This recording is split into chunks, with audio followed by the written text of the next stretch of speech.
Attention, it's meta. Good evening, ladies and gentlemen, and welcome to Practice Makes Perfect League.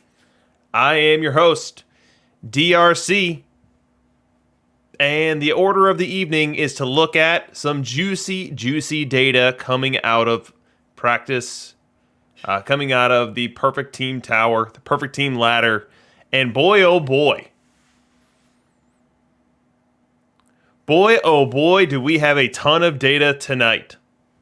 Look on your screen right here in this little snippet view I have of this Excel spreadsheet. Last week, we were looking at 5 leagues worth of data.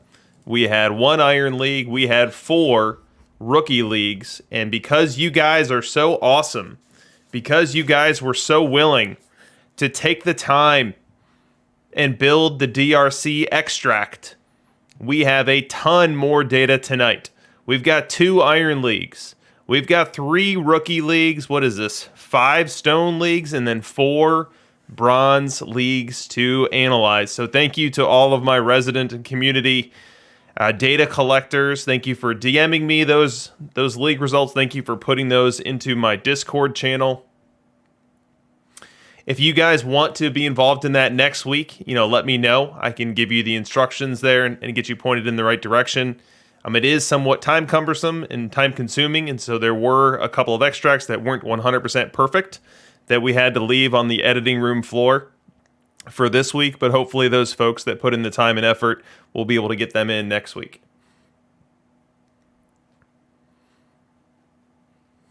Nick Waddick, yeah, yours was just off by 1 column. And because of that 1 column, it's not able to be added to the database easily. So we'll need to get that freshened up and then get that popping next week. And then Mr. World, yeah, we can update the schedule. I can talk to Rich about that.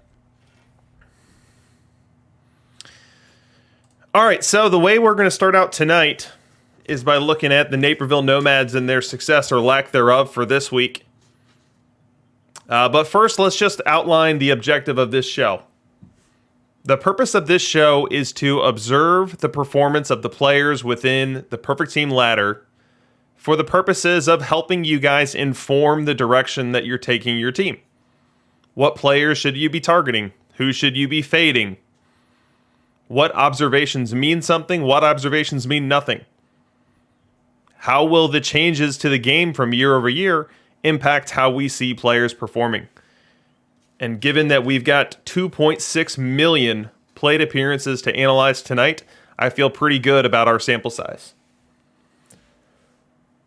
So let's jump in. Let us jump into, what is my league? Stone 148, and let's see how the Naperville Nomads did this week. So first we'll take a look at the standings, and you see that the week was actually better. So I did not make that many significant changes to my team, but I think I fell into the right league and hit the right streaks at the right moments and was able to put up a ridiculous 136 win season. Good for an 840 win percentage. Finished the season on a 5-game hot streak, although that was on the heels of a 5-game losing streak, as you can see from the L10. But then we got to the playoffs. And the party ended rather quickly. A 5-game series defeat in the division series at the hands of, I believe it's the Milwaukee Bombers. Yep. Milwaukee Bombers managed by Master Cashier. And as we dive in, let's say, hey, what happened? What happened in Naperville? Well, Naperville won game 1 by a score of 2-1. Naperville won game 2 by a score of 8-7, but then 3 consecutive 1-run defeats equal a first-round exit. And I think this one in particular was a little bit painful. So this one, carrying a 3-1 lead into the bottom of the 9th of Game 3, staring a first-round sweep right in the face. And the Milwaukee Bombers got it done. Looks like Rbis Chapman, my closer, didn't have his A-plus stuff, only able to record 1 out in the 9th. before giving up those 3 runs and losing the game. So all of my hopes for back-to-back titles to start off this year are dashed.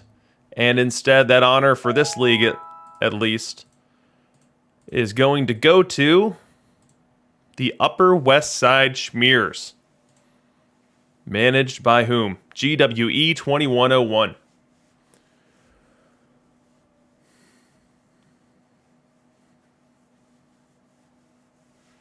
So a tough end to the week, but let's look at the players and the deployment strategies that I have on the team and see what we can gather from them. So one of the things that I did this week is I went a little bit overboard setting up my backups and setting up backups to my backups, because one of the things that I learned in week 1 was just how aggressive fatigue was in this year's game, seeing that your guys are going to fatigue rather quickly and you're going to need people behind them.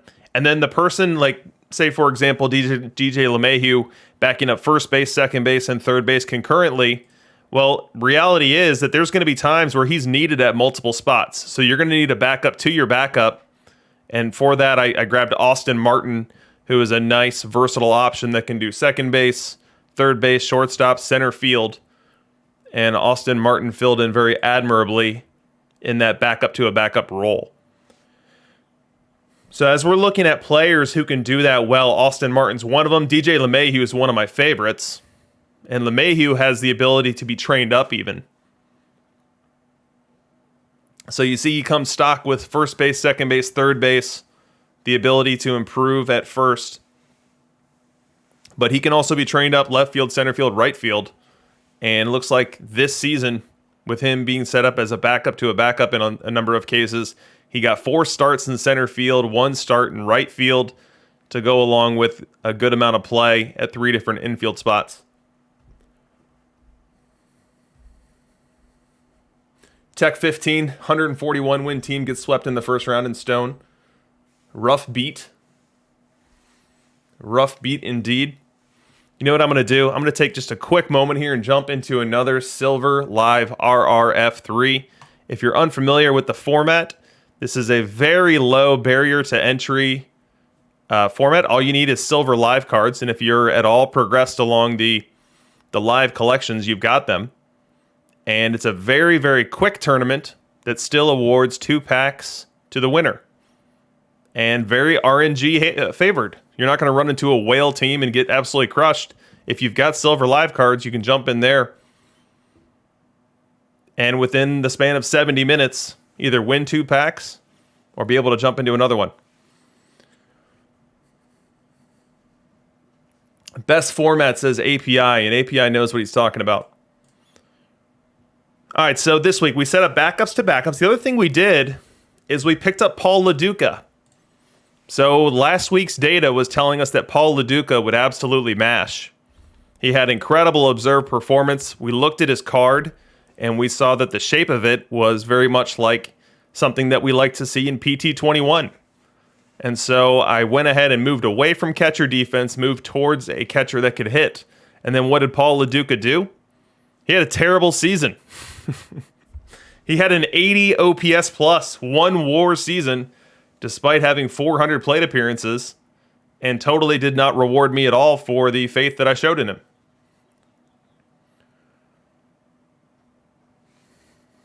So that proved to not be a great answer. We'll see if there's another catcher that bubbles up in the data tonight that could be a pivot point from LaDuca. So I was very disappointed that he didn't give me more than he did this week. But in looking at who did give me a lot this week, let me first start with my guy, Ginger Beaumont. So we looked at him last week, and last week he was good. This week he was even better. 1.1 on the OPS. And the thing that you're going to notice about him is look where I've got him starting. He's starting nowhere. But he's backing up center field, and he's picking up every third game at DH versus righties. And because of how aggressive fatigue is, he's playing a lot. Over 330 plate appearances. And in those 330 plate appearances, very shielded from left-hand pitching, which is going to be his kryptonite. as you see from his card shape right here. He was just absolutely phenomenal. 369 on the average, 438 on the OBP, 661 on the slug. Look at the triples. Somehow picked up 16 triples, playing half a season's worth of plate appearances. So definitely love me some Ginger Beaumont. One thing to keep in mind, he's center field only, and he doesn't have a ton of range. So as far as how long Ginger Beaumont's going to be someone that you feel great about, that's up for debate. I think that his bat versus right-hand pitching is going to stand the test of time. He's going to be around and someone that can hit right-hand pitching for a very long time. But the defense and lack of flexibility to be able to throw him into a corner definitely takes a little bit of the shine off. But Ginger was my best hitter this week. Other than him, I had a number of people really crushing it. Enos Slaughter, great. Alan Trammell. Trammell for the second week in a row was over 360. Look at this Trammell here. Winning a batting title. OBP over 440. Look how consistent this is. It's almost 2 mirror seasons right in a row. Little variation in the home runs as well as the stolen base opportunities. Castanar was in my division this week. Let's see how you finished up.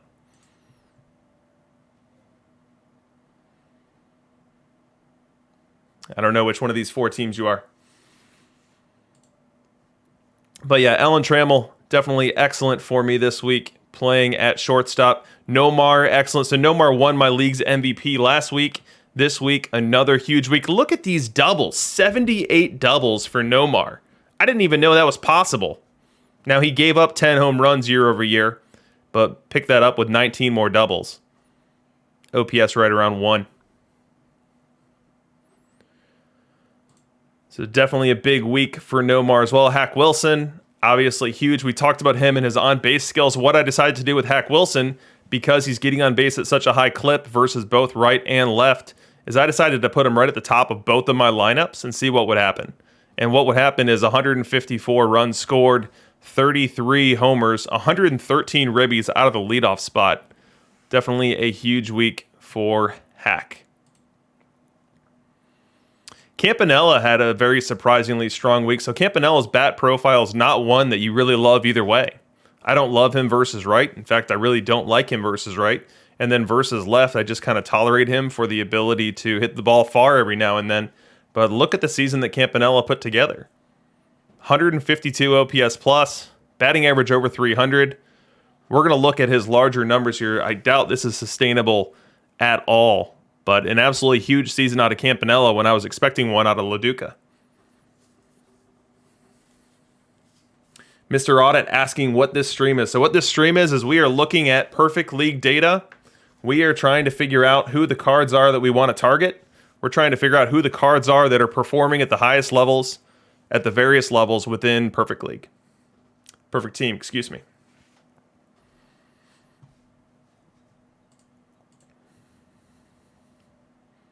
So another change that I made this week is I was trying to sell this David Justice card for the better part of the past couple of weeks.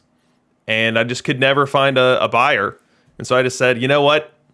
Enough of it. Let's just get him into the lineup. And David Justice was great. 952 on the OPS, but more than the value with the bat is the value he was bringing with the glove, with an off-the-charts 97 outfield range. What I was doing is I was training him in left field. So his stock training, and I can see if I can find out exactly what it is. Stock training in left is 41. So I played him the majority of the season in left. I've got his training up to 68. So that's adding 27 points of left field skill over the course of 550 innings played. And so if you're new to the stream, new to the game, curious what I'm talking about here, certain players can improve their ability at positions. The backup card ratings will stay the same. He'll stay with 97 range, 71 error, 70 arm, but the skill at a given position, which determines how effectively they deploy, those range, error, and arm can improve. And for David Justice, he has improved. And given that it still says qualified to learn left field here, I know that he's not maxed out.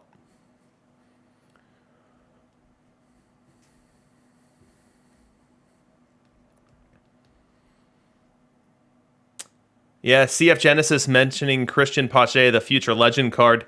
I added him very, very late this week. I was finding that my bullpen, given that I have somewhat long hooks on my starters, I had a guy in my bullpen who was just never getting used. And so I decided to do what is somewhat of a luxury in having a guy that never plays other than to defensively replace. And so I added Christian Poche, maybe the last month or two of the season. He ended up coming in 10 games in relief in center field, 2 games in left, 1 game in right. I don't know how impactful that really was.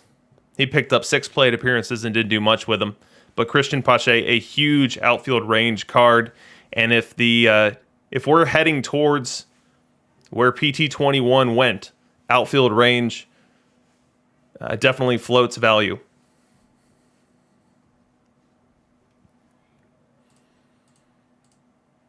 All right, let's see what else is in here that might be interesting. You know, Al Rosen, we talked about him being such a monster last week. He had somewhat of a disappointing season for me this week. You know, you see 878 OPS and you think, you know, what's disappointing about that? It's just in comparison to the other players on the team, he didn't nearly have as big a year as I was expecting. And you can see to get to this 878, he even had to close really strong. So look at April 795, May 632, June 783. So up until the All-Star break, he was really underperforming. And then a hot July, August, September got him to where he ended up. But somewhat disappointing for a card that looks like this at this point of the game cycle. Jabin27 with a question. When you buy, sell a card, does his trained positions go with him? The answer is yes, but I'll put an asterisk on it. The way that it worked, at least in PT21, is that training had to, quote-unquote, set with the week ending. So let's say I trained my Justice. I would need to not sell my Justice until tomorrow morning for someone else to be able to take advantage of that training, whereas if I sold him right now, it wouldn't go with him.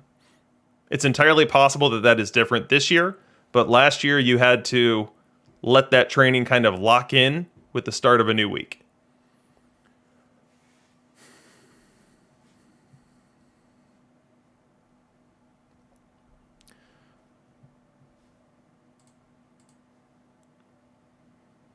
All right, so that is the lineup. Let's go talk about pitching.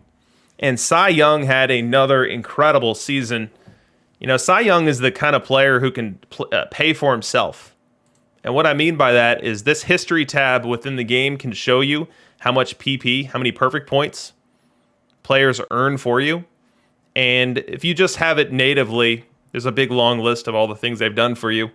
But what I like to do is I like to sort by season. And in so doing, you can see that Cy Young independently, all by himself, picked up 13,000 plus perfect points last week for me, and then 19,000 perfect points this week. Incredible. And he's absolutely contributing to win streaks that I'm having at the team level, which is also driving perfect points as well. So having the best pitcher card in the game, never a bad thing.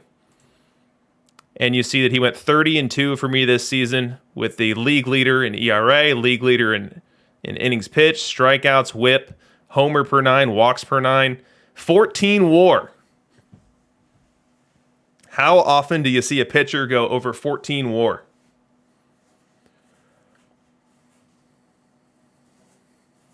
Mr. Devil Dog asking if there's a way to see all the perfect points all you plays earning in a list format. I'm not sure if I understand the question, but you do have some options here for the earning history. If you, instead of just being so high level as by season, you can look at it by type and by season. And that way you can see which achievements are earning the most. You see that my Cy Young here got the pitching triple crown in both years, and that achievement is worth 4,000 perfect points each time.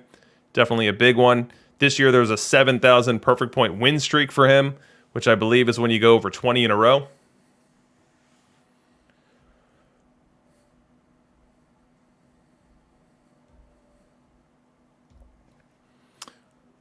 So Jericho saying that he wants to see a table of all 26 players with one line for their earnings. No, I don't think there's a way to see that.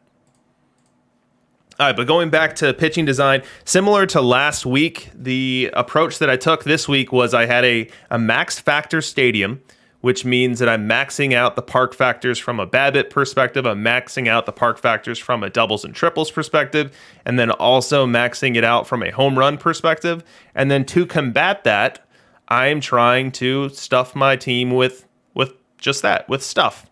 Trying to rack up the strikeouts so that my pitchers are less vulnerable to all of those bad things that happen when a bat hits ball in a stadium like that. And so you see my bullpen anchored by Aroldis Chapman and his 174 stuff.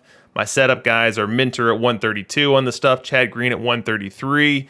I've got Hader and his 168 in here, Edwin Diaz 167, and then I've just got a long man there to pick up the pieces for when I have any disaster starts or need more long relief type stuff.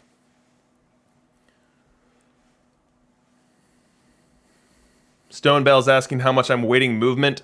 I'm not really all that concerned about movement right now. I'm just concerned about strikeouts at this low level. As we're moving up the chain, the meta is getting more refined. There's more hitters out there with contact high enough and power high enough to really make me pay. That's definitely going to be a factor. And Josh Hader's, for example, 57 movement will prove to be a liability too big for his inclusion going forward. And a lot of these guys will fall out of the meta as well.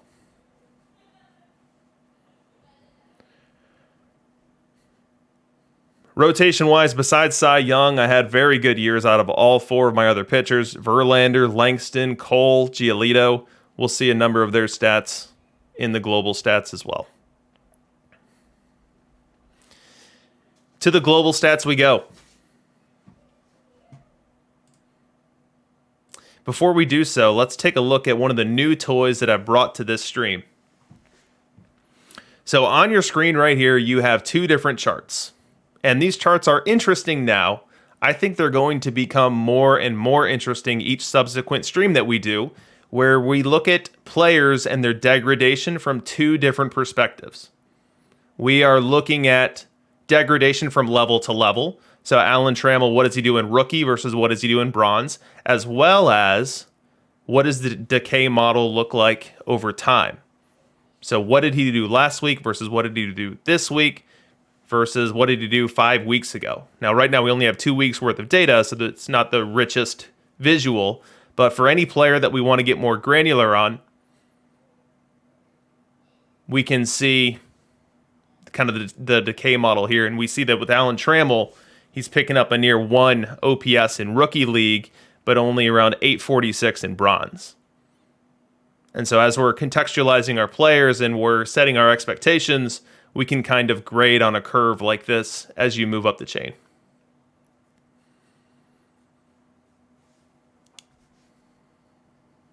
All right. So again, thank you to everyone who submitted data. I tried to get as much included as possible. In total, we've got 14 leagues that are going to be reviewed here today.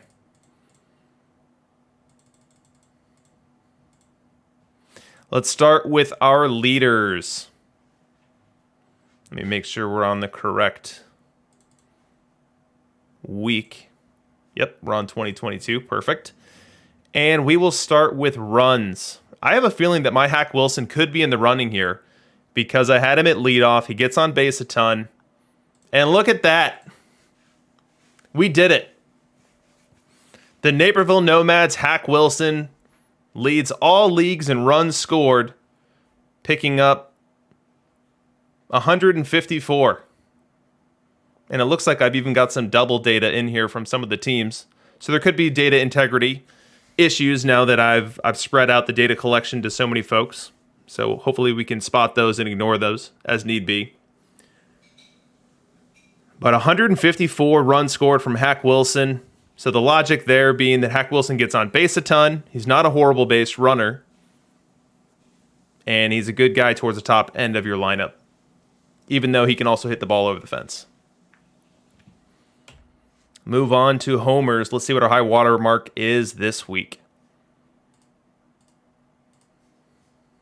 47. And look who did it. Joey Gallo of the Cooper City Cowboys picks up 47 home runs. Not a name I was expecting to see, because with Joey Gallo, you've got a really rough contact profile. We know he's got a ton of power, but how often can he get to it is the big question. The avoid K is down at 23 overall, 22 versus left. And for at least the Cooper City Cowboys, in full-time play, able to pick up 47 home runs.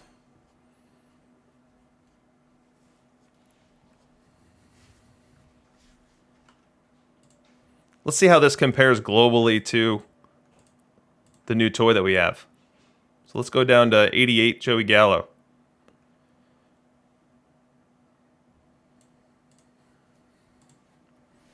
So we see from our global data here, Joey Gallo not doing that great. And as he scales up from rookie to bronze, it's only getting worse, down at 602 in bronze. But at least for this particular team, he was able to put together a very notable season with the power. 47 dingers. After the Cooper City Cowboys Gallo, we've got Hack Wilson of the Waffletown Syrups, an Our League team. Nelson Cruz, another live card. Look how high all the live cards are here. Nelson Cruz, Corey Seager, although this is a data integrity issue here, as we've got some double counting for this Seager. Hack Wilson from the BLM Allies, Matt Olson, Brandon Moss. You know, not as many big names as I was expecting here. Not as many rare cards as I was expecting.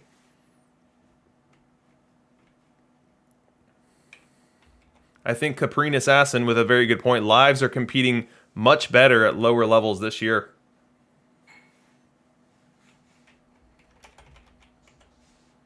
All right, we move on from home runs to RBIs. Who is our global league leader this week in RBIs? And it is the Detroit Furies, Nomar Garciaparra, picking up nearly one Rbis per game that they played, 159 over 162 game season. Very big game for Doc. Very big season for Doc. And we see Hack Wilson's coming in behind him. You can ignore these Los Angeles Dodgers here, Seager and Hose.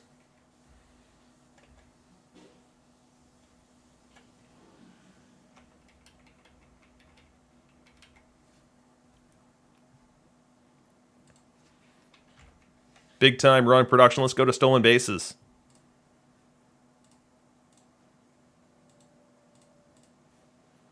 Oh my goodness gracious. Look at Ned Hanlon and his 122 steals for There's a Drive by Castellanos.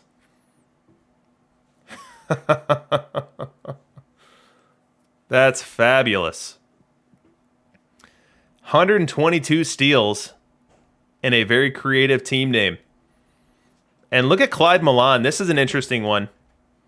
So I know that there's some good perfect points that can be generated when you crack that 100 stolen base threshold. If anyone knows exactly what it is, let me know. I'd love to be able to share it with the group tonight. But we had 5 people cross over that threshold. Let's see if we can see a copy of this Clyde Milan card and see what it looks like. Aha, we are lucky enough that there is one. And that is a base running profile that can rack up some steals. We see the speed's 98, which speed can better be described as aggressiveness or frequency of stolen base attempt. And then the stealing of 106 can be better described as stealing efficacy. How effective are they at actually making it to their attempted stolen base? And you see that the shape of this is very effective and very strong. Now, it's a card that's not going to get on base a ton versus left-hand pitching. So you're going to have to stomach some not so great versus left numbers in the process. But versus right at this point in the game cycle, he's going to get on base a ton and then steal a ton of bases when he's on. And actually play a pretty decent center field too. When you compare his outfield range and outfield skill level to someone like Hack Wilson, he's going to play a much better center field. So this is a nice card.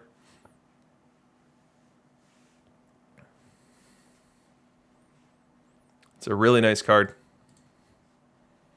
So 5 teams able to get over that 100 stolen base threshold. 2 of them did it with Clyde Milan. the Texarkana Tornadoes, and then the Gloucester Demons.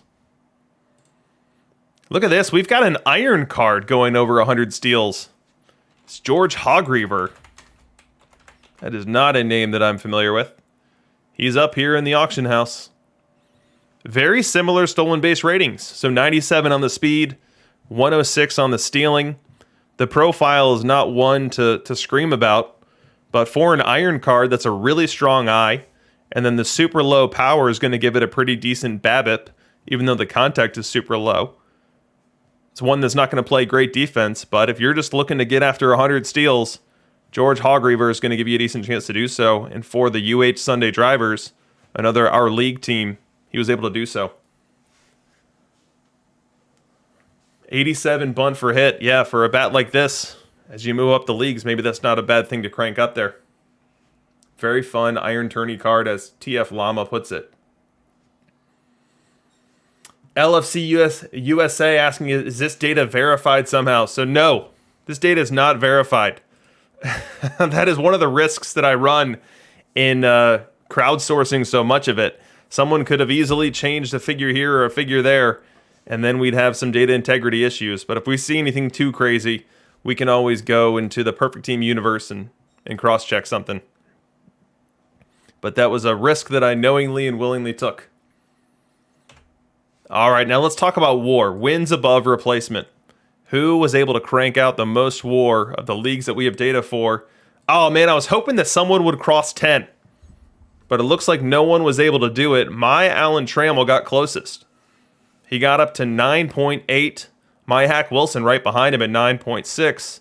Alan Trammell of the Warbirds at 9.6 as well. So if you're wondering if you should keep and hang on to and play the Alan Trammell that you have from the live collection series, I feel like the data in front of you here is a pretty loud and resounding yes. CF Genesis Trammell hit 11.4.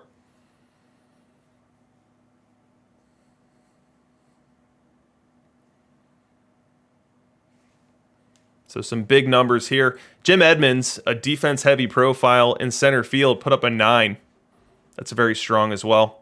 We see Barry Larkins popping. You know, there's not a ton of Barry Larkins here because it's still a very rare card. That's a 100 packable only. And the few Larkins that we do have put up some big seasons. We've got Dab City, Your Kidneys, Barry Larkin putting up 8.7. We've got the Houston Aeros at 9.3. Another Larkin down here at 8.1. So I think in addition to the strength of these cards, this is also showing you that the position of shortstop is assisting in driving and generating that WAR.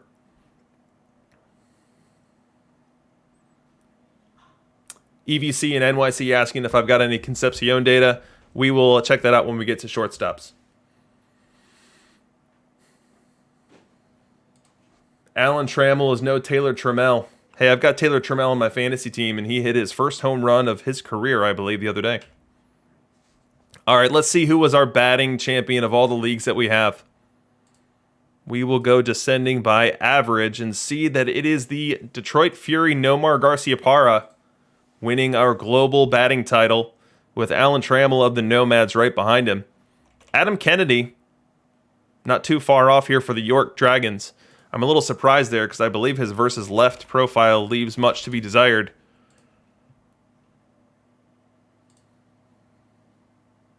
Not horrible. It's definitely not going to win an OBP title with that low of an eye, but from a batting average perspective, you could see Kennedy racking up some pretty good seasons, and he does. He's actually got a 351 down here. No others on the leaderboard. Dishnet asking what level Fury's in. I think Fury is just in rookie right now. So he did not start his team at the launch, but instead was a week behind. And so we'll see that more as we look at the team view. So those are our batting average leaders. Let's now do OBP. I'm guessing Hack Wilson's going to be all over this one. Look who's at the top, though. We've got Mike Trout live for the Fairview Knights, putting up a 455 OBP. Very Bonzian of him to do so. Hack Wilson right behind him. Alan Trammell filling up the board as well. And Enos Slaughter. So I figured Hack Wilson would be the name that sticks out most on this list. Seems like he's got plenty of representation, but there's almost as many Enos Slaughters. There's a good bit of Alan Trammells as well.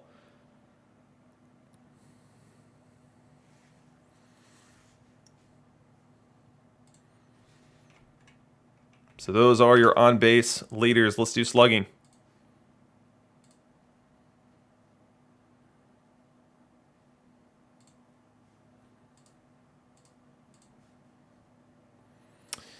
Garciaparra for the Fury takes this one down as well. Hack Wilson, Enos Slaughter. We got our Chick Hafey showing here.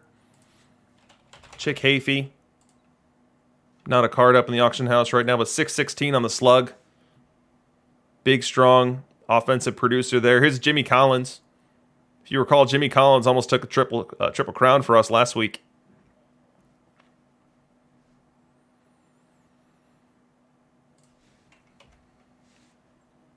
All right, OPS now. This will finish out our leaderboard section.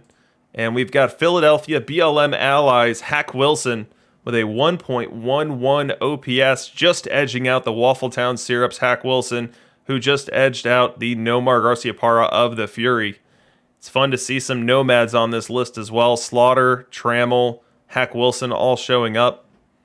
Let's see if we've got any surprising cards sticking out. Maybe this John Jaha, an 85 John Jaha, just breaking over the 1 mark. Interesting to see.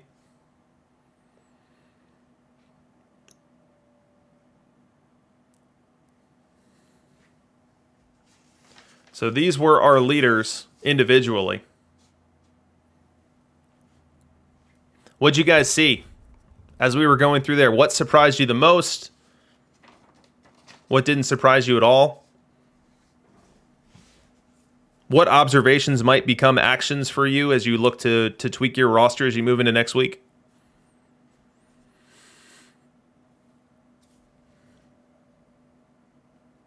One thing that I'll do is, while we're sorted on OPS, let's go tier by tier and just look at the top of each. So in looking at the highest OPS observed from Iron cards, we've got Adam Eaton at the top of the list, 770. Jalen Davis, 763. Justin Upton at 761.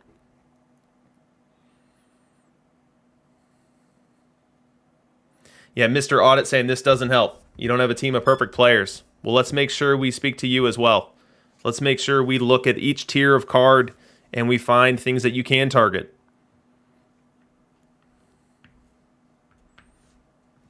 So these are the Iron top performers of the week individually. We'll look at global here in a second as well. Bronze cards, and no surprise, Luis Arias has had a lot of talk time from streamers and from folks within the Discord. Luis Arias definitely performs more like a high silver card, maybe even a low gold, than he does a bronze card. You see that the Yokohama Carrots got an 882 OPS season out of Arias, and he's not the only one. The Hopus Topus got 824. Let's see if we've got any more popping on this list. Philadelphia Metricians at 793. So if you are looking for good bang for your buck, have a good bat in the middle of your infield, and it actually comes with a ton of positional flexibility as well, Luis Arias is a great option for you. This Sammy Hal is not one that I'm familiar with. Let's see if we can get our eyes on it. It's a card I don't have. So we have an elite sacrifice bunter here. Below average glove at third base. Not a great base runner. Kind of a balanced offensive profile. It's got good shape to it from a BABIP perspective. Eyes not off the charts or anything. It's not a card that I've seen run a ton in bronze tournaments. But for 1 week for the Packwood Pack-a-Punch, a pretty solid production.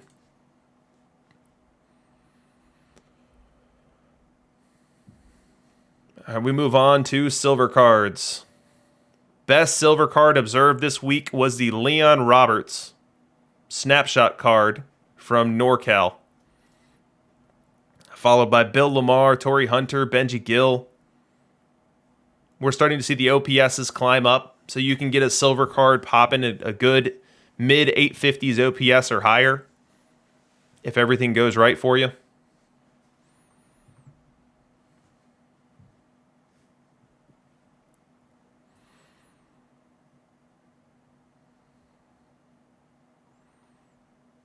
Moving on to gold. Now, there are some really good gold cards. And here's one of them that I want to call out, Nick Madrigal. So when we were doing the Nomads review, we didn't talk about Madrigal. I probably should have. He had just an incredible season for me. What did I have him doing? So second base every day. Looks like he never deviated, never played any position but it. And he batted .356 as a gold card. Now, it's not a cheap gold card by any stretch. It's $24K in perfect points. But maybe you get lucky. Maybe you pull it out of a pack. And if you do, he might be able to offer you more main league value than auction house value. A 941 observed out of my Nick Madrigal.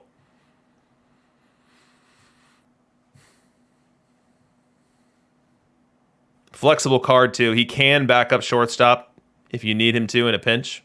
It's not going to be great there, but he won't be a disaster either. You know, we've seen a couple of John Jahas now having some big seasons. I don't remember that card art being super inspiring for the backup card ratings. Let's take another peek.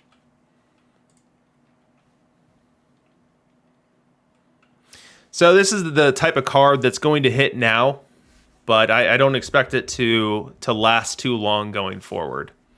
As the overall league contact values creep up, as the pitchers improve, I don't see this as a profile that's going to be able to stand the test of time.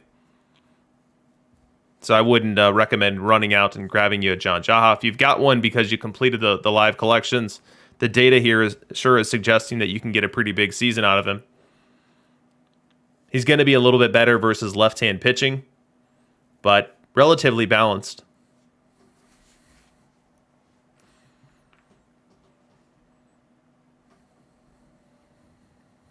All right, we move from the gold to the diamond cards. And in the diamond, this is going to be dotted with all of our more powerful live SEs. The one exception being this Lave Cross. I believe I've heard Kidney say Lave Cross. Maybe that's the right way to say it. One of my hallmarks is mispronouncing player names, so I hope you guys don't mind. But Hack Wilson, Nomar Garciaparra, Chick Hafey. That's a packable card right there. Historical legend. And then last and not least, we finish out with our perfect cards. And we see Slaughter, Trammell. Here's that Mike Trout that we saw with that off-the-charts on-base percentage. Joe Gordon.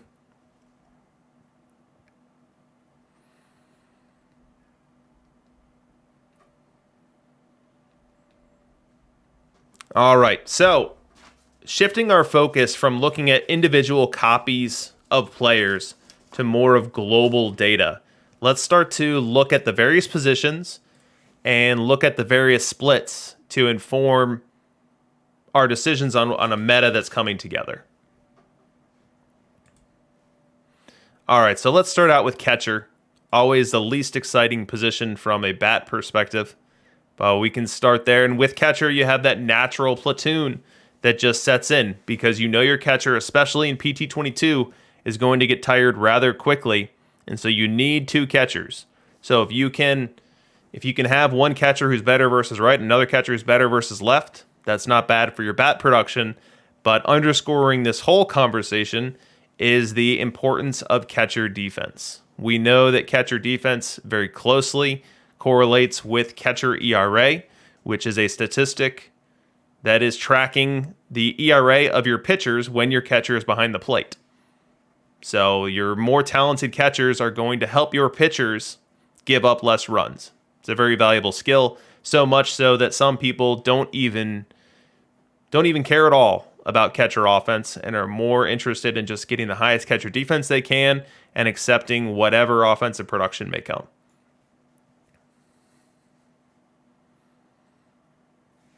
All right, so let's look at the top of this. So first we'll start off with versus right catchers. Now, last week we had Paul LaDuca, right at the top of this list. This week, not so much. So versus right, we've got a perfect Ernie Lombardi right at the top of the sugar pile here. 25.5 on the BAT R. BAT R is a metric which is isolating value directly driven from the bat. You know, how many batting runs, how many runs are being created by simply the bat. And so for Ernie Lombardi, it's 25.5 over average, because this can go down well beneath zero, and it will. And you see the plate appearances that we've observed in our data set as well here. We've got Kidneys, Lave, Cross here right behind it. Brian McCann, Johnny Edwards, McCarver, and we scale down from here. In terms of looking at some budget options, maybe some of these gold cards are decent fits. I'm not familiar with them enough to know what type of catcher defense they bring to the table. So something worth looking at. The Jorge Posada, you see, is one of the heavier used cards. We have over 7,500 plate appearances of Posada. Pretty good bat production. The glove leaves a little to be desired, but at this point in the game cycle, maybe not the most important thing. You see the catcher rating at 36, catcher ability, and this is the rating here that correlates with the catcher ERA, 42 for Posada. So it's funny, Jorge Posada has 7,500 plate appearances, but this conditional formatting is only half full. That means someone has twice as many. Let's find out who it is. And there it is, Roy Campanella. So Campanella hitting significantly worse than Posada, but 12,000 plate appearances of him. And my sneaking suspicion is the reason that he's getting so many more plate appearances is because the community knows the importance of catcher ability. And Campanella's got a lot more of it. 62 on the catcher ability here to go with a very strong throwing arm, 84, which is going to gun down a lot of would-be base stealers.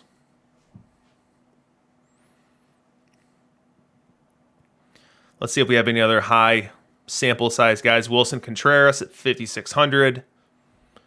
We've got Carson Kelly live at 3,800. Jason McCann live, 7,500.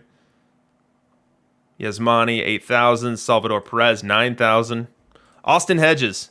So here's a guy who literally will give you nothing with the bat. The bat R of negative 40 runs versus right-hand pitching, but the glove is elite. Same can be said for Roberto Perez.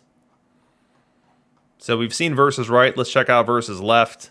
And here's where Campanella jumps to the top of the sugar pile. So Campanella goes from a mid-level bat to the best bat as we look at versus left-hand pitching. Posada jumps all the way up as well. And LaDuca, not too bad here. LaDuca, an average heavy profile. Looks like LaDuca's the best batting average of this cohort. Caprine Assassin asking if I've got catcher ERA. I don't have it in here. We'll add that in future weeks.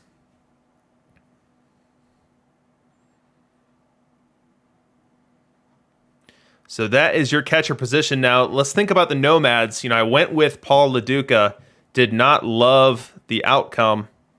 I wonder if one of these other guys is a good fit. Let's see if Bob O'Farrell has a card up here. Nope. I think I remember the Miguel Amaya card, somewhat interesting. No dice there either. Well, we'll see what I come up with next week when we do this segment again, as we move on to first base. So first base, number one producing first baseman over the course of the week, Orlando Cepeda, a packable 100. But that's sort of a whale card, so we might all want Orlando Cepeda and not be able to get one. But let's look at some other cards that might be a bit more attainable, starting with this Willie Upshaw at 26.67. And here's Willie Upshaw right now. He's a left-hand hitter with a profile best to be platooned. You want him out there versus your right-hand pitching and not much else. Dick Stewart, I suspect, will be similar. None of him up on the board right now. We see Nomar down here at 18.81. If you've completed the live missions, might just be best to have Nomar. He's going to do two things for you. He's going to be affordable. He's coming to you for free after you complete the live missions. He's going to give you good production with the bat. You see that he's one of the highest batting averages you have here. Solid OBP, solid slug. And then he's also going to be able to back up shortstop when your Alan Trammell or whoever you've got out there gets tired. So that's a pretty versatile profile there for a first baseman.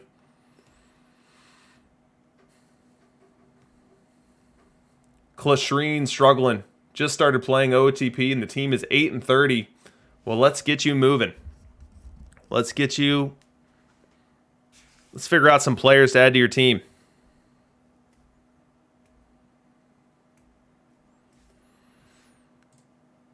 So this is first base. We move on to second base. Here's a surprise. At second base, our best hitter is Garth Eorg, if I'm even pronouncing that correctly. None up on the auction house right now, but it's an 81 rated gold card with an average heavy profile. If I had to guess what the card art looks like, I'm going to guess it's a very contact heavy, probably a lower power card. But he goes number 1. We see Bobby Dorio number 2, Bid McPhee 3. The Ian Kinsler card was off the charts last week. Came down to earth a bit this week. Only 17.34 on the BAT R. As we look at WAR, a stronger performance in the WAR department. So 6.11 per 600 plate appearances. One of the strongest numbers we've seen here.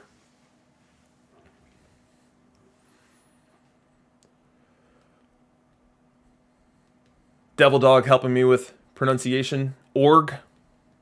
Garth Org.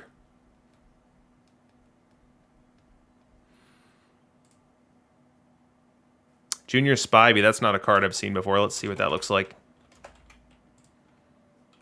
None up. Auction House Baron for a lot of these gold cards we're trying to take a look at. This Nick Gonzalez card, this is one that I have. I think this is a decent little gold card. Second base only, but going to hit for a good average. We see comes in at 274, so not a great average. The decent eye here is going to juice up the OBP as well. And there are a ton of them on the auction house. So if you can sweat one of these out as the undercutters take one another down, maybe you're able to pick up this card and have it be impactful for you next week. Here's a silver card popping up, John Farrell. Let's see if we can get eyes on that. No luck. All right, we move on now from second base to shortstop. Let's see what this looks like. Oh, buddy. Ed Howard, future legend, jumping off the page. That's a Cubs. I know that's a Cubs card. It's not one that I have. Let's see what it looks like. So the defense is bad for shortstop, especially for a high gold card. Only 57, driven by 71 range. It's not great. But the hitting profile is going to strike out more than you want, but it's got pretty solid contact, pretty good eye, decent power, and definitely a lot of gap there. So an interesting performance. I wouldn't expect it to stay at the top of this list, but enough variance where if you catch the right role, you can get a big season out of him, and it looks like a couple owners did.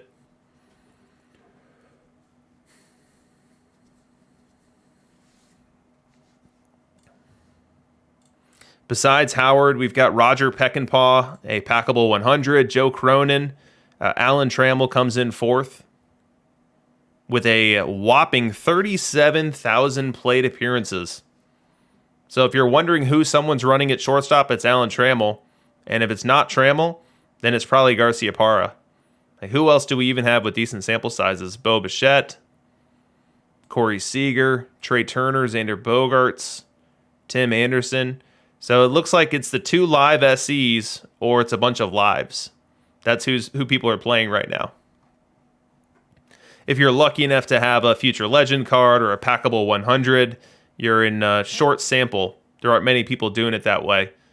But right now it's Trammell, Garciaparra, and a bunch of lives driving the market share for shortstop.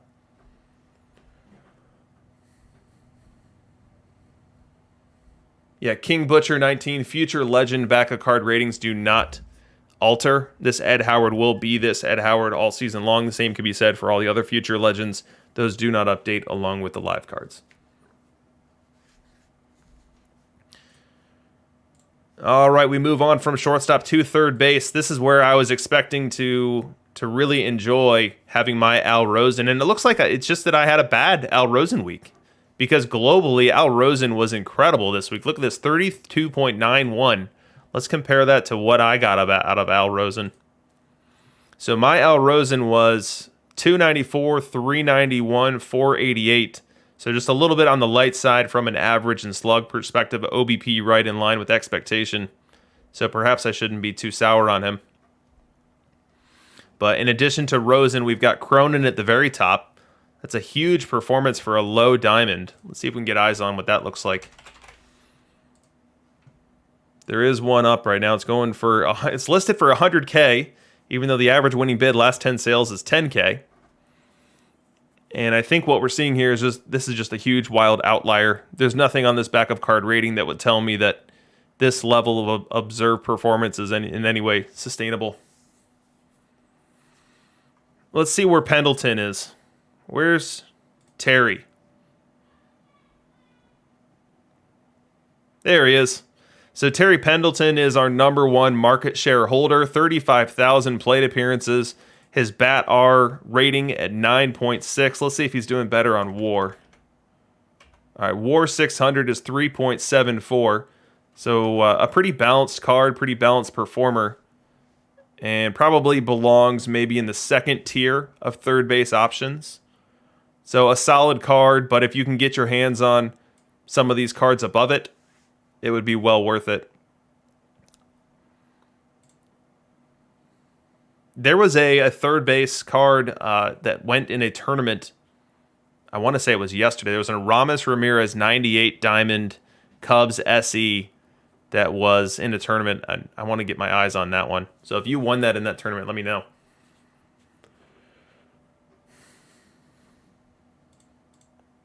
As a Cubs fan, that would be a fun one to get my hands on.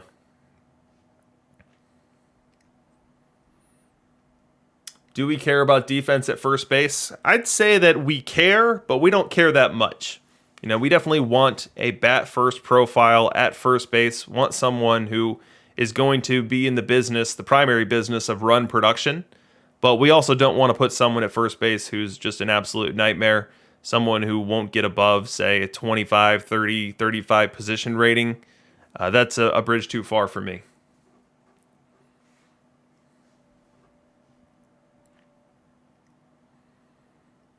Jabin 27 with the revelation that Nomar is Ramon backwards.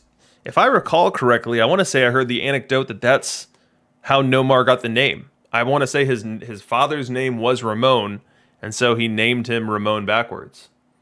If Yuka were listening right now, she'd be able to confirm or deny. Cap'n 12 confirming.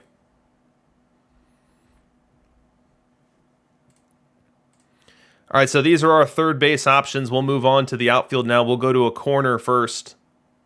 We'll go out to left field and see what we see. We see that our number one market holder of left field is Hack Wilson, and he's doing it well, 24.8 on the BAT R. But above him, we've got some interesting cards. And Augie Galan, not a card I'm familiar with. Let's see if we can get some eyes on it. None in the auction house, but he put up a huge OBP-driven season, 408 on the OBP. This is an SE, so I'm guessing this is a tournament card that you can win. But a very big season. Looks like our number one WAR performer is actually this Grady Sizemore. So Grady Sizemore in 1,200 plate appearances. Put up a huge WAR number. Let's see how defensive heavy this profile is. Not crazy. I mean, the error is off the charts. Range is okay. 32.49 on the BAT R. The contact profile doesn't look like it's going to sustain itself forever. But if you're looking for a corner outfielder and you're on a budget right now and you just completed the live missions, our sample size is telling you that Grady can be a good option for you out there for the time being. JR Metz asking who's better defensively and left, Cargo or Hack. I think Cargo is going to be better, anecdotally, but I think Hack's going to hit a lot more. The sample size here has them really close. I'm guessing if you did versus right and versus left, they'd flip-flop. So versus right, You see Cargo jump to the top. Hack not really that far behind him. If we toggle to versus left, you see Hack go to the very top.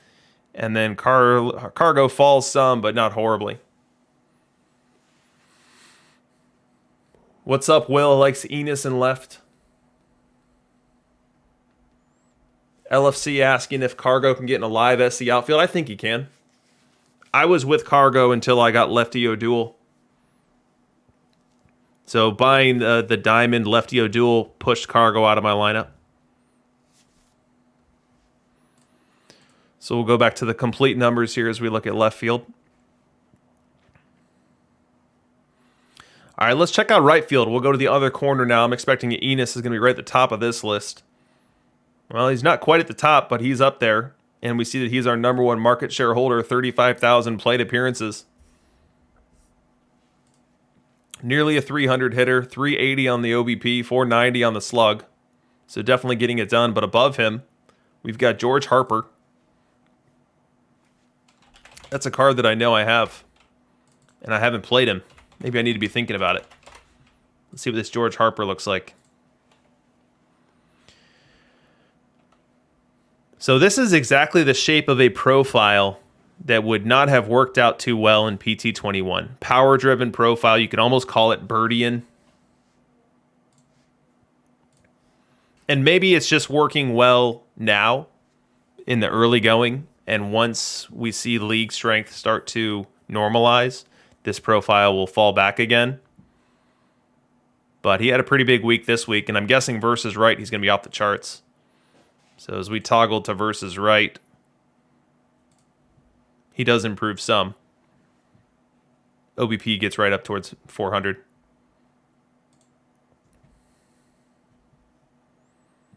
Here's Sammy Sosa, my guy. Historical legend 100 Sammy Sosa with a strong season out in right field. Mike Trout live. I'm surprised to see Trout there. I thought he was center field only, although I guess the live cards you can train anywhere you want. Is that correct? Someone can confirm in the chat. Sox Seabold, second on the list. It's another card that I've pulled. So very strong right field defense profile. It's strong from a range perspective. He's going to chase down every ball, but when it comes time to throw out that runner that's trying to go first to third, he's not going to be able to do it too frequently. 31 rating for the arm.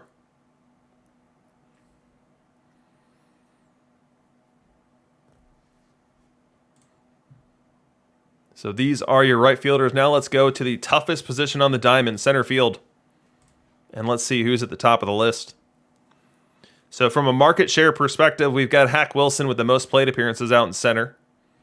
Mike Trout behind him. From a bat observed performance, Trout barely edges him. 27.79 to 27.55. But let's toggle over to WAR. Let's see what the story is on WAR. Trout has about a 1 WAR advantage over Hack Wilson. 5.03. WAR per 600 plate appearances versus 4.11. We see that our WAR leader is historical legend Ned Hanlon. Hanlon brings a lot more defense than either of these guys. Brings a very strong on-base percentage and is a good base runner as well. We see the BSR per 600 rating on Ned Hanlon is 11.46. So a lot to think about. If you had your druthers, you'd probably pick Hanlon of the three of them. But let's see some of these other guys we have some strong performances on. We have George Valera, who is said to have one of the prettiest swings in the minor leagues right now. We see that is a platoonable left fielder that someone put out in center. Profile is going to hit righties well and really not be too horrible versus left. He's got a really strong eye versus left, a decent relationship between contact and power. So an interesting card, a good budget card for you to put in the corner and maybe back up into center. Chaston Ruin appropriately calling out the defense here. Not great defense, although qualified to improve in left field. And then let's see the Jared Kelenic card. He went to Jared. I know I've got this one.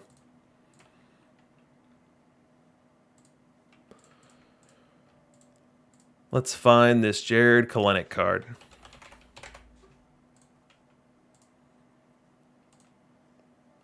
Now that's a pretty shape there. You've got very high contact gap, power, and eye. The avoid Ks being the vulnerability. A good base runner, not great. And then pretty solid defense. So a pretty well-rounded card. It's going to strike out more than you want, but pretty decent option there. The L7 on at 15K. And at that point, you could probably just get Hack Wilson. And this card's not going to be that much better than Hack Wilson from a defensive perspective. So might as well just get Hack. Great Scott correcting the pronunciation. It's Kelenic, not Kelenic. Appreciate it. He's in my fantasy farm system, so I definitely should know that by now. Can't wait to see him in the majors, that's for sure. All right, so let's back out. We've looked at all the different positions. Now let's look at it by tier level. So we've gone ahead and cleared the filter by position, and now we'll just look at global observed performance by tier. So iron cards, we've got 3 iron cards that are producing excess value with the bat. Adam Eaton, one of them. Let's see if there's anything in that profile that sticks out to us to explain why he's doing well in league play. Looks like just a balanced profile. You know, enough contact, enough eye, enough avoid. The power being low helps the BABIP. BABIP. So Adam Eaton, your best live card. We've got Harold Castro doing admirably as well, hitting for a very high average. And that high average being driven by that BABIP relationship. Very low power, good contact. I'm guessing this is a pretty solid iron card, especially when you have all the flexibility here. Someone who plays iron tournaments confirmed that Harold Castro is a card that you want.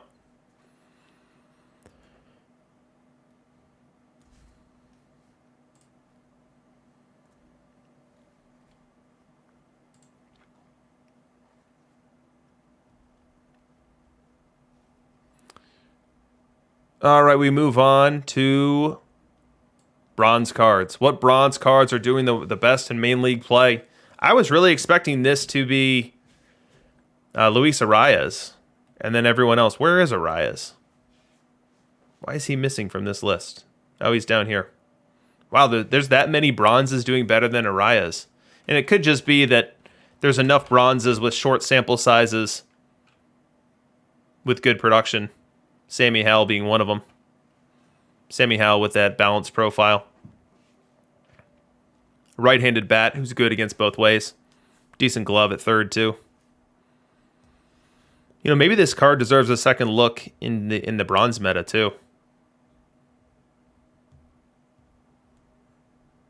Not one that I've seen a ton of people running. Bud Stewart, Tom O'Malley, Jake Cronenworth. Cronenworth, one of the more flexible cards. With Cronenworth, you get defense in a bunch of different spots. Comes stock with first, second, third, short. Qualified to learn. First, third, left, center, and right.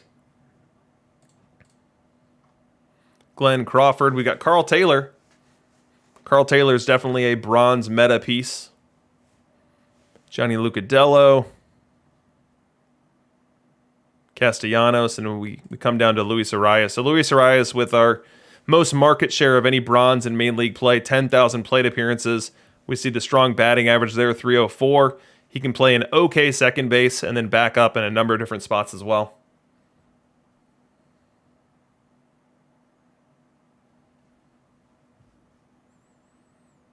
Dogberry asking where Shireen is. I'm sure I pronounced that wrong too. Let's see if he's on here.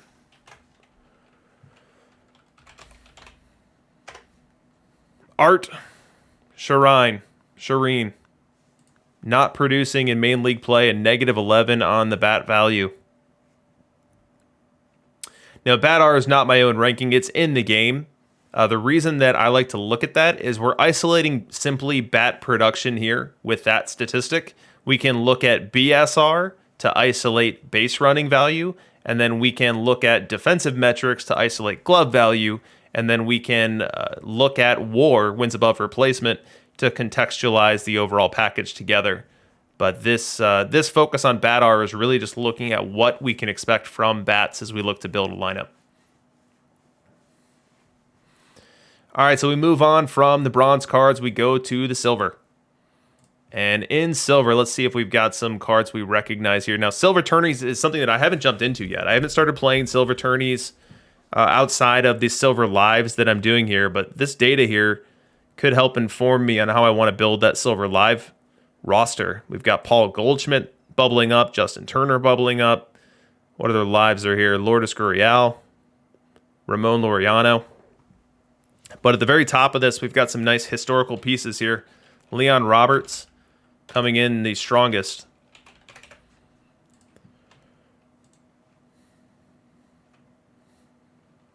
Good outfielder.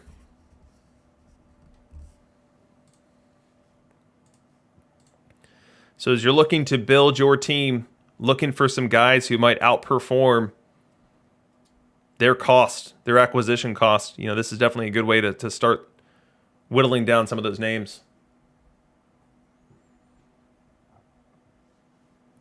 All right, we move on from silver to gold. And here's where we see that Ed Howard and the Augie Galan that we saw before in our micro analysis. There's not a ton of guys here with a ton of plate appearances. So what we're seeing is it's a very wide meta. And I wouldn't say it's a very wide meta because people are making a wide variety of choices, but rather there's not a huge supply of these cards. And there hasn't been a long enough track record and run-up where people know that they want the Junior Spivey, or they know that they want the Sean Barry. It's just a matter of what cards people have bumped into, which ones they've thrown in their lineup, and then over the course of time, as we have more opportunity to understand which cards are more powerful, and there's an opportunity for more cards to be created via pack ripping, we'll start to see this coalesce a bit.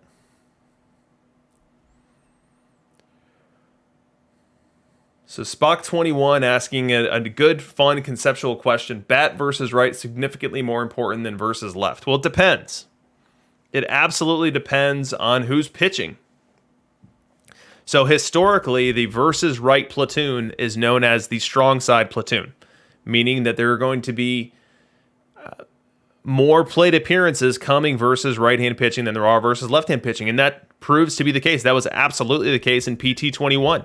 If you were running a platoon card in your versus right lineup, you could observe them having 80+% of their plate appearances being favorable, meaning 80+% facing right-hand pitching.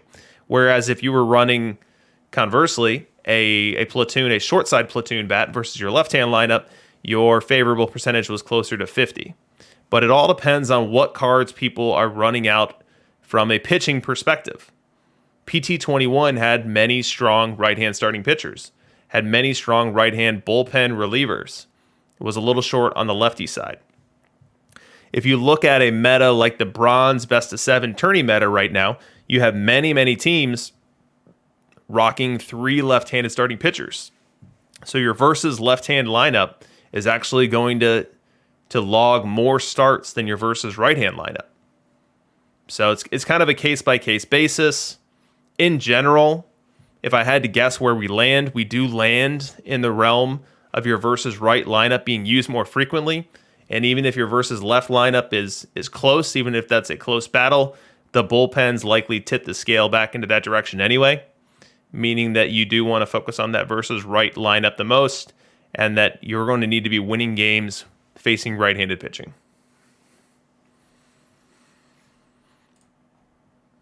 All right, so these are our top gold cards. Let's look at our top diamond cards. Here's Joe Kelly. So this Joe Kelly dropped a couple weeks back. It really popped off the page in terms of ratings. But what it's not doing is it's not really dominating main league play yet. We see the L10 is up there at 186. There's a lot of blue on that card. But for whatever reason, the 1,100 plate appearances that we have here don't really differentiate it a ton from those around it. It's a first base card, left field card, so you have some flexibility about how you can deploy Joe Kelly. It's also a good base runner. So we see that his BSR per 600 plate appearances is 5.61. Not elite, but definitely not bad. Does add some value to the profile. But Joe Kelly not producing as much as I originally expected.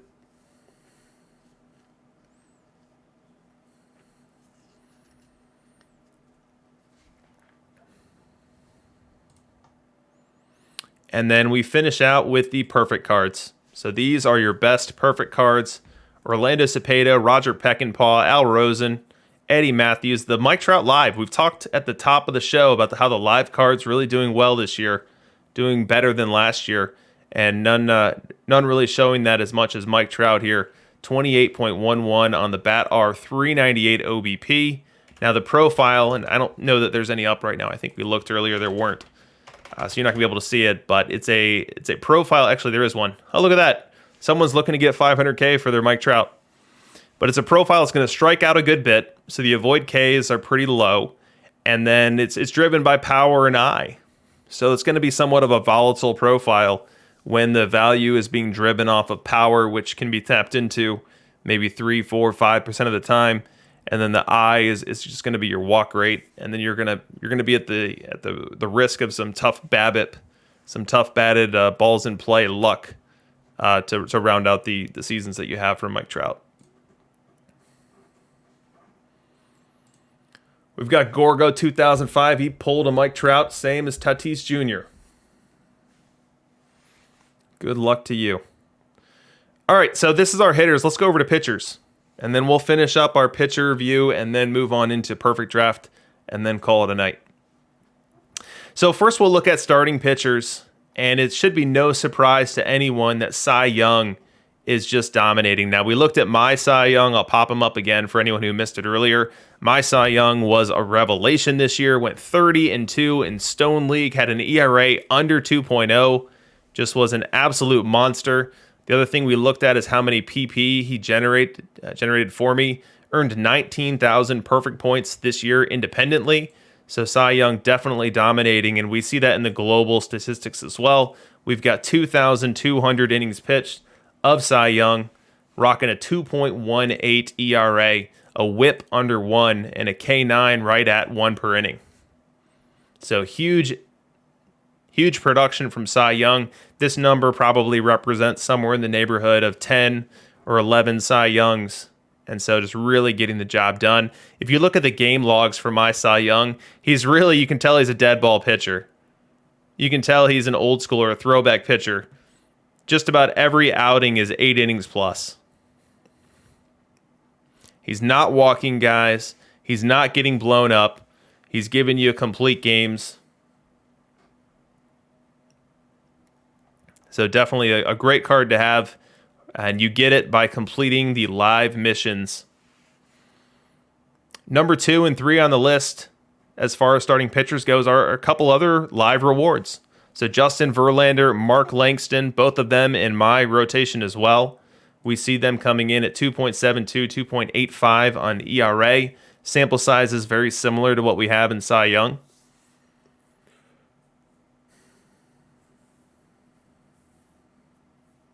What's up, Will says he doesn't see ever replacing Cy Young in the rotation. You'd be surprised. There's a lot of cards we felt that way about in early PT21, but over the course of the game cycle, as better and better cards come out, eventually you see yourself saying, hey, you know what? It's been fun, Cy, but it's time for you to go hang out in the auction house. It's time for you to go sit in my reserves and wait till I need to pull up an arm. All right, so after our 3 live SCs right at the top, we have a couple of live cards themselves. So Garrett Cole and Lucas Giolito, 4 and 5. Look at this. I love how this works out. It makes me look relatively brilliant. So the 5 best observed starters are the 5 starters in my rotation. So Garrett Cole, Lucas Giolito coming in at 4 and 5. Right behind him, we see Irv Young. Now, Irv Young is a gold that's had a lot of talk, a lot of hype, and he has been very successful. So what this tells me is that movement-heavy profile, at least for where we're at in the game cycle right now, is absolutely viable. We see globally he's coming in with a 3.09 ERA, 750 innings, so we're probably talking about 4 copies or so of Irv Young producing this. A couple red flags for you, though. We've got the whip, a 1.29 whip, so giving up a ton of base runners. pitching around him, and the K per 9. K per 9 of only 6.62. So Irv Young is someone who has to dance between raindrops a bit and rely on some BABIP luck to get him out of some jams. After Irv Young, we've got Don Sutton, another live SC, Gio Gonzalez, another live SC. Gio Gonzalez hangs out in my bullpen and has been very good for me there. We've got a couple of future legends coming in right after that, Asa Lacy and Garrett Crochet. Garrett Crochet has been really great in my bullpen. He's no longer there, but definitely a interesting card and one of those future legends that you're going to need later on in the game cycle anyway. Al Brazel, 353. And then we see our next live coming in with Max Scherzer. Caprina Assassin asking if I've got the BABIP of Irv Young. Don't have it right now. We can calculate that for future weeks. I think someone requested a pitcher. Let's see. Who was it? Lanier. Someone was asking about Lanier. Let's see if we've got a big enough sample on Lanier. No Lanier data. Maybe next week.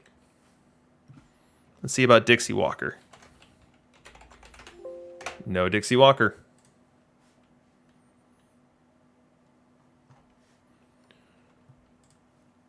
Now, we had a Cummings last week. We don't have one this week. Cavicom asking if I'm tracking box. I am not. It's in my data extract, but it's not something I'm doing anything with at this point in time. DeGrom. I'm sure DeGrom's in here. People got to be rocking DeGrom. What?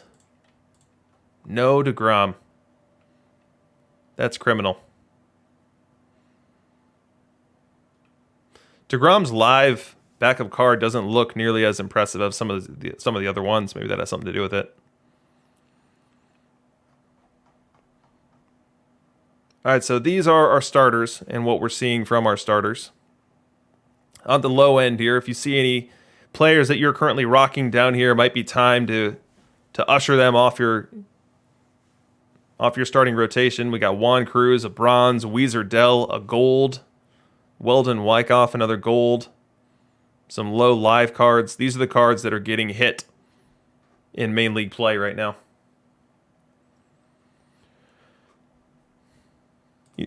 Where's Casey Mize? Casey Mize has an interesting future legend card. I'm curious if people are using him. Nope, just the live Casey Mize. Let me show you guys what that looks like.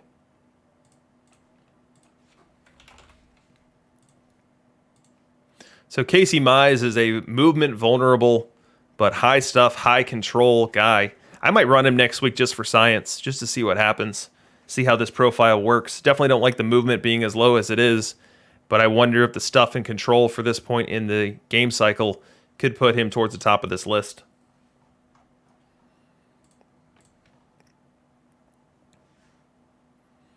We shall see. So these are our starters. Let's go relievers. Let me lower the threshold needed to be on this list some so that we get a bigger sample.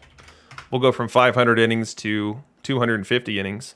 And in so doing, we have a bit of a shakeup at the top. Diego Castillo looking very good, and I want to say this is for the second week in a row. None of them up in the auction house. I'm sure I've got a copy, though. Let me find it. Looks like I don't. No Diego Castillo to be found. But he comes in number 1, 202 on the ERA. Extremely elite. Trevor Hoffman right behind him. Diomedes Olivo. That's a new card to me. One up in the auction house now. Pretty balanced profile lefty. Definitely going to be better versus left-hand pitching, but not a disaster. Excuse me, left-handed batting, but not a disaster versus right either. Chad Green. He's in my bullpen. Aroldis Chapman as well. A lot of live cards. So we're seeing a lot of live cards popping up as being great options here. K-Bow asking what I think of peak Bill Campbell. I think peak Bill Campbell's going to be right at the top of this list if we had enough innings pitched. Because our threshold is as high as it is, maybe if we go down to 100 innings, there's just not enough of them out there right now. And so for us to cross over this 100 innings threshold, we'd probably need to have 2 in circulation, 2 in our data, and we just don't at this point in time. But I would expect him to be right at or near the top of this list. Holy cow, Mr. Audit sold his for $200K. Luke Locomotive EE asking if the Chapman card's going to be good the rest of the game cycle. I don't know. I would guess not. But you know what? This looks very similar to end-of-game lefty relievers in PT21. So we had a Johnny Vandermeer in PT21 who I want to say had lower stuff than this. Maybe even lower lower movement, and just slightly better control. So I would not be shocked. And again, this is a live card, so these ratings could very easily change down from here. But this rating profile, as far as being a lefty specialist, I could see some major staying power for this Chapman profile.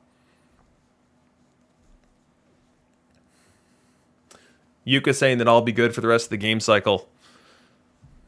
You're too kind. Yeah, the control's bad. Make no mistake about it. This Chapman's control is bad. As the baseline for control goes higher and higher, he's going to walk more and more hitters. So right now, he's at that 4 walks per 9 mark. You see on my data here. In 2 weeks of running him, he's at 3.9 and 3.8 respectively. And that's only going to go higher as the caliber of players around him goes up. It's just a matter of at what point in time does that get to a point where you can't play him anymore.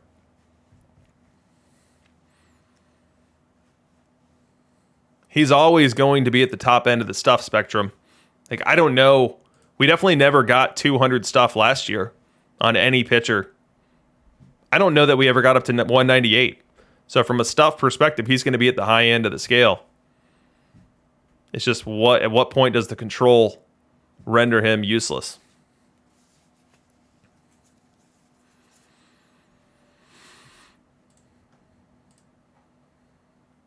All right, so let's go back to starters. One thing I forgot to do is go tier by tier and give people some targets to look at. So we'll start with iron cards. So we've got Chris Mazza, Oscar Horstman, Gregory Soto showing up here with some pretty decent observed performance from an ERA perspective.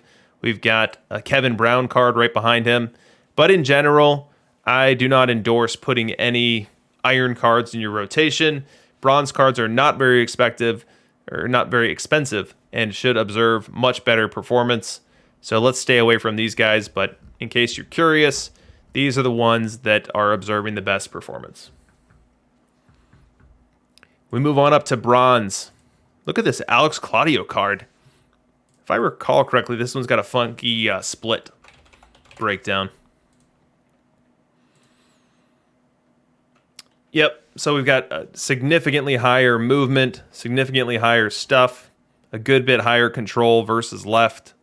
So I'm surprised that we're seeing 115 good innings out of the rotation. Really should be better in the bullpen.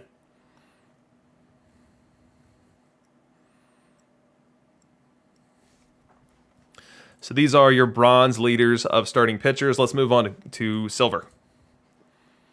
Hideki Irabu, Lynn Brenton, David Peterson live, Jordan Montgomery live. All of these guys right at that 3.5 ERA mark. So if you're working on a budget, here's a couple of live cards that can't be too expensive. I'm going to guess that David Peterson's probably around 600. L7 of 1,000. Pretty balanced card. Jordan Montgomery.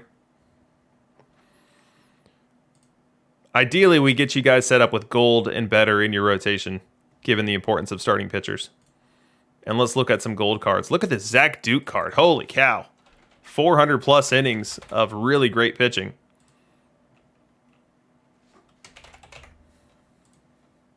None up in the auction house right now, but 2.49 ERA. Be on the lookout for that one. Doc Medich behind him. Dalton Jeffries. I've seen this Jeffries now for a couple weeks. Keeps popping up. So it's not this one. This is the live Dalton Jeffries. There's a future legend Dalton Jeffries. But if the profile follows this as a decent stuff, low movement, high control, I can see how that's working in the early going. And then Irv Young, which we've talked about at length. There's a number of future legends, gold future legends, that can hold their own right now. And you see a lot of them popping up right here. Garrett Crochet, Daniel Lynch, Logan Gilbert, Asa Lacy, Clark Schmidt down here. So as you pull those, not a bad idea to pop them right into your rotation. All right, we move from gold to diamond. And in diamond, we see a couple of cards on short sample outperforming the Verlander and Langston. Here's that Maddox card. Here's what it looks like. So super low stuff, but great movement, great control, extreme ground ball profile. We're talking about this Maddox right here, 2.8 on the ERA. So performing very similar to Mark Langston from a run prevention perspective, just getting to it very differently. Langston doing it with a lot more strikeouts, Maddox doing it with more control and ground ball inducement. So some interesting names to take a peek at here for your diamond cards. And then lastly, we will do the perfect card. So Roy Oswalt. Definitely a name to be on the lookout for. Roy Oswalt putting up some very big numbers in the early going. It's an expensive card, so $138 on the L10. Currently up for sale at $124. But the good stuff, okay movement, good control profile, working wonders for Oswalt.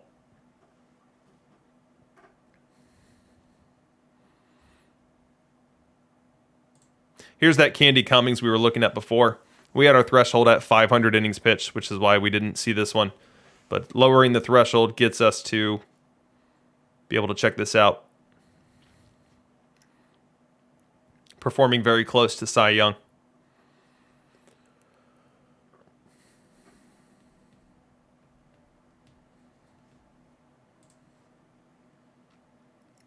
Wow, M-Dub sold an Oswalt for $400K day one. Good for you, M-Dub. Good for you, man. All right, guys. So these are your starting pitchers. Let's take some requests here. What hitters do you guys want to see more about? I've got this view here that we haven't used a ton tonight. But for any hitters you want to see, I'll build the pitcher version next week. But for any hitters you want to see the decay between the levels, or you want to see the decay between the seasons, go ahead and throw them out, and I'll pop a couple in here before we jump over to Perfect Draft. Eddie Murray. Tell me the card rating, too, because I do have this sorted by card rating. So what is Eddie Murray?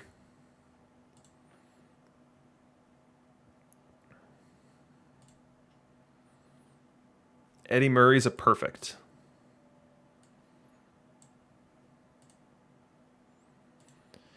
Eddie Murray. Looks like the one Eddie Murray that we had this year wasn't any good. It was in a bronze league, and it had 664 OPS. Could be a sample size issue there. For these 100 packables, they're going to be in short supply. Request for Hack Wilson for kidneys. So here's Hack Wilson. Because of the sample size, this probably gives us the cleanest view of the strength of league difference between rookie and bronze. You see rookie Hack Wilson over 1 on the OPS, scaling down to 930 in stone, scaling down to 885 in iron, 852 in bronze, and then year over year. So Hack Wilson last week globally was a 988, this week globally an 877. So starting to see that power creep taking shape. But still very strong value, especially as you have a player that can play all 3 outfield positions and do so with a high on-base percentage. A lot of value there. All right, Christian Poche for 96. Let's see what we've got for him. So we've only got 1 season of data for him. Looks like he destroyed Rookie League, was terrible in stone, and then was around a league average bat in bronze. 100 Eric Davis.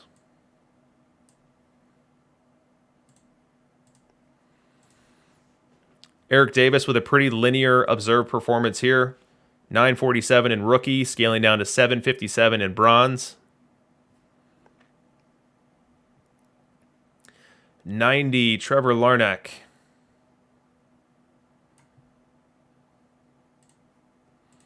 Not much data on him. Let's get Lave Cross. I think he's he's a diamond. 96.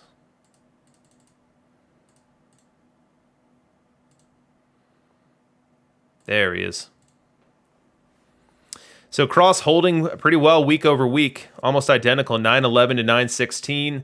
From a league scaling perspective, actually surprisingly doing better in the harder leagues. So 889 in rookie is the low watermark, 960 in stone the high, and then 919 in bronze, kind of a blend of the two.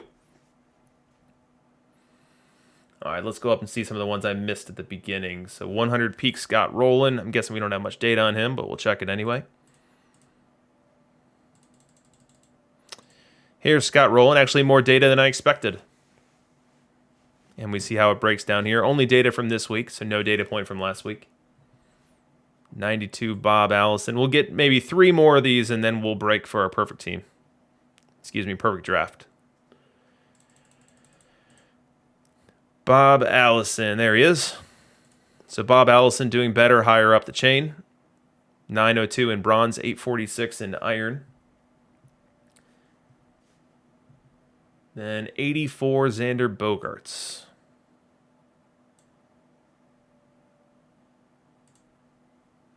One of my favorite baseball players, although I don't see him here. Last time I checked, Xander started with an X. All right, Real Muto 100. We'll check him, and then we'll do one more. JT Real Muto. Got some good data here in terms of volume. We see that he dominates rookie and stone and really starts to level off iron and bronze. Bronze coming in at only 639 on the OPS. We also see that he was a lot better last week than he was this week. So perhaps some early red flags for live JT Real Muto as he looks to climb the ladder.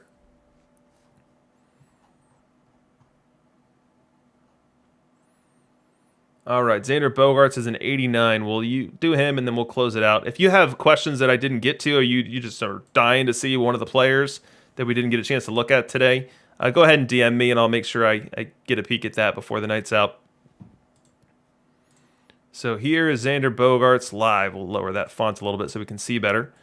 And we see that the live Bogaerts a lot better in the lower levels, and then once he gets up to bronze, really starts to slow down pretty significantly, only 661 on the OPS, and then year over year we see some decay as well.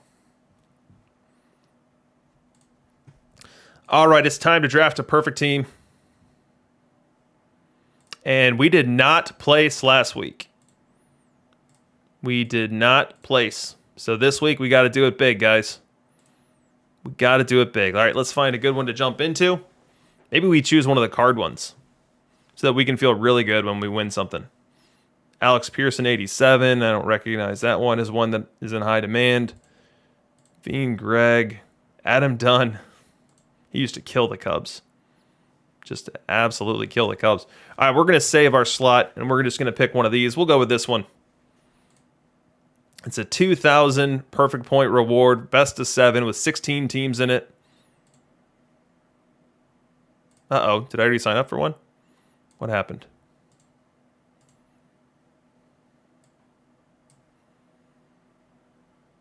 Disappeared. All right. Well, then we'll do this best of 5.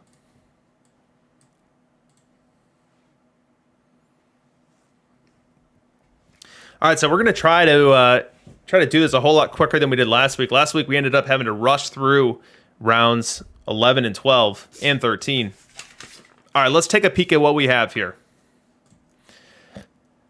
So we've got Utley, Lemon, Trout, Messersmith, Murray.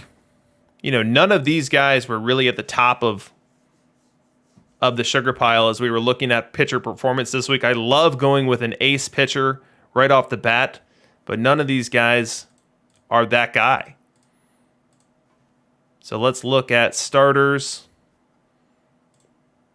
Andy Messersmith. Let's see where he shows up. He's not even in our data. He's so good, he's not even being used. So I think this might be Trout. Am I crazy? No. Chet Lemon's a lot better defensively. I think it's Lemon. We start off the team with some strong defense in center.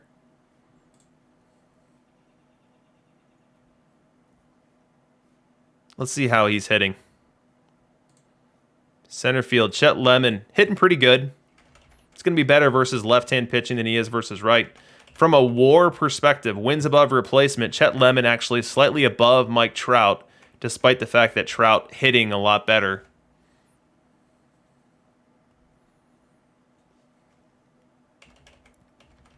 Tough call. I think it's Lemon or Trout, and I'm inclined to go with the defense here. Defense and the batting average. We'll go Chet Lemon and lock it in. All right. So I don't want to get too far into this draft before I get an ace pitcher, because I feel like the downfall of many of my perfect teams has been not having a pitcher that I can feel good about. But as we look at this round here, I don't love either one of these. That's a reliever. That's definitely not going to get it done for me. And then the one starting pitcher option we have is a decent stuff, decent movement, bad control guy. It doesn't really feel like an ace. So let's look at what the other pieces we have here are. We have a super elite glove shortstop in Marty Marion. He's not going to hit much, but he's going to be great defensively.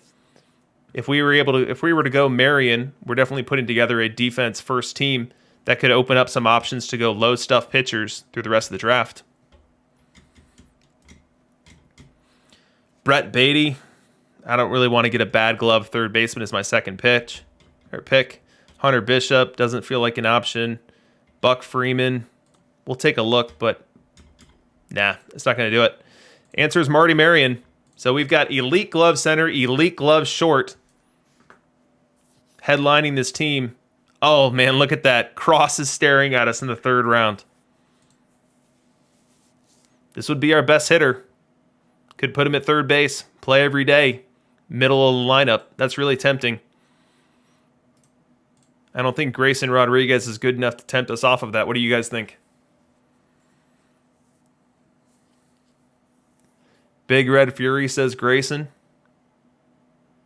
Oh my God, I didn't even notice Chick Hafey's here too. Holy cow, look at these bats. Holy cow. I feel like it's still crossed though. Man, this is one heck of a draft round. Cross is pretty good defender too, so he sticks with the team theme of being able to pick the ball as we go low stuff pitchers in the balance of this draft. Yep, I think it's Cross. I think it's Cross. Kaz Cappy on the emote. All right, let's give me some pitchers here, please. Simeon Wood Richardson. That's not a bad option. Red Lucas. Oh, you know what? Look at this. This just fits so perfectly in our team build. It's a low stuff dude, but good movement, good control. I think that fits the team comp pretty well. 72 on the move, 64. I think it's Red Lucas.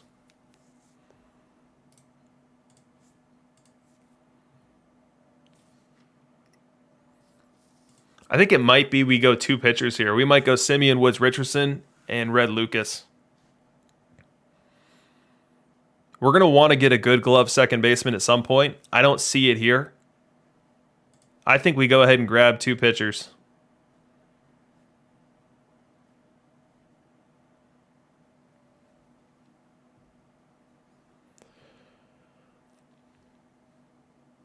Ryan Howard? Nah. There's normally a big bat first baseman later on that we can grab.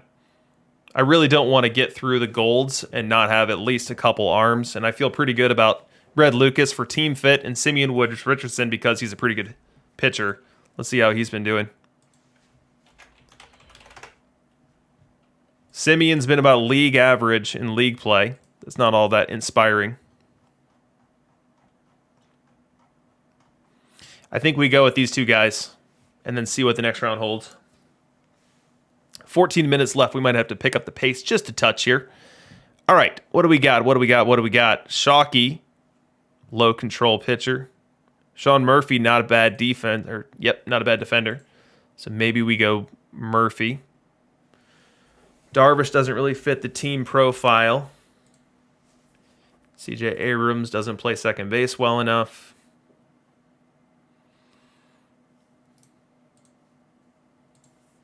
Chris Bryant kind of average with the glove.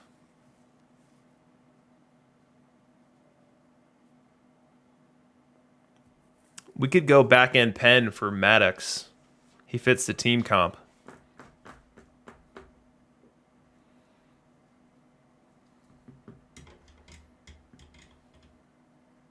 Oh, I like Lindy even better than Maddox because he's got better stuff. Yeah, I think what we do is we go Murphy and McDaniel. So we get our first ace reliever. We get our catcher behind the plate that's good. If we see a silver catcher with even higher catcher ability, we can grab him.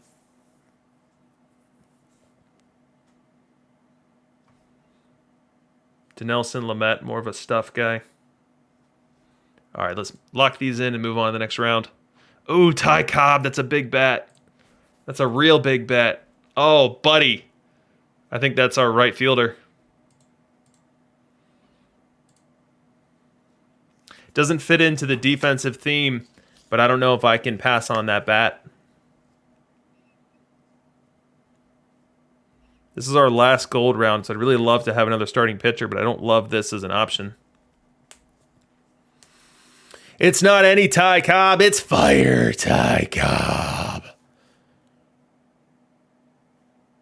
All right, what else do we have here? We know this John Jaha can hit pretty decently, so we could grab our first baseman before we leave the gold rounds. Mondesi's a pretty decent defender, so we could have Ty Cobb at DH and Mondesi be a glove-first outfielder who can hit left-hand pitching. We already have some decent bats forming VR. What do we have here? Pitcher plus Lou. Lou or you're wrong. Lou or I'm wrong. I don't know. I feel like the glove isn't great. The bat isn't great. I'm not sure what pushes me to get Lou Whitaker here.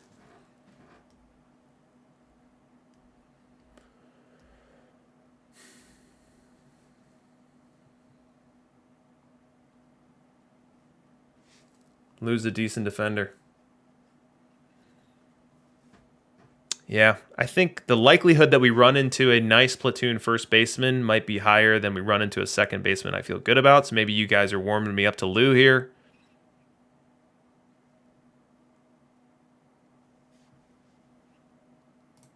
It's Mondesi. I just remember watching Mondesi the player and really enjoying. His outfield arm was insane. This outfield arm being a 43 is crazy. I could pull up a YouTube video right now of him throwing it from the fence to the plate on a hop. Maybe we stay off of him. All right, I'm going to go with the community. I'm going to let you guys pick Whitaker to the team. We'll go with Ty Cobb. We've now got our middle infield defense set. We've got Cobb, who's either a DH or corner in the outfield. We move on to the next round. Round 7, we're halfway through. Let's see what we pick up here. So let's see if Chambliss can be that platoon first baseman we're looking for. Kind of balanced, power-heavy profile. Don't love that. We do still need pitching. We've only got 2 starters. We can't forget about that.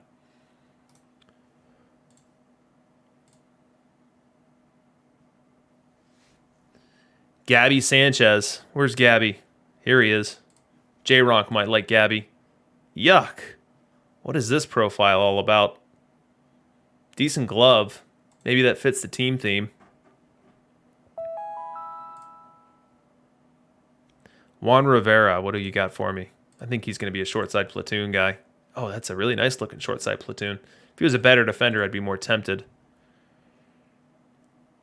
I think we got to grab one of these starters. I think it's Ray Culp.